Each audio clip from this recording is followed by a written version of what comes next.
Magpusong bato ka or gray rock method. Ang gamitin mong technique kay narcissist if napapaligiran ka or if you have in a relationship with narcissist. Halimbawa nito ay yung mga pagkausap ka niya or kausap mo siya, neutral lang yung mga sagot mo. Yung walang emosyon. Yung pag tinanong ka, oo, hindi, okay, noted, yung mga ganyang sagot. Kasi 'di ba ang mga narcissist uhaw na uhaw 'yan sa reaksyon na makukuha nila sa atin.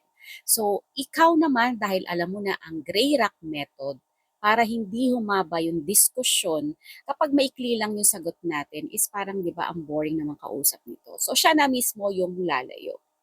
Pero ito po ay case by case, lalong-lalo na sa mga mag-asawa. Siyempre, hindi mo naman pwedeng gamitin na forever kang dedma lang or malamig lang doon sa asawa mo.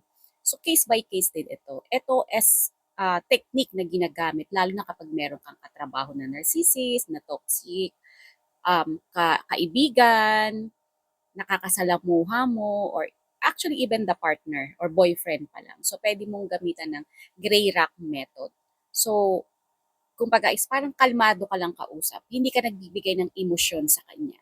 So, in short is parang pusong bato.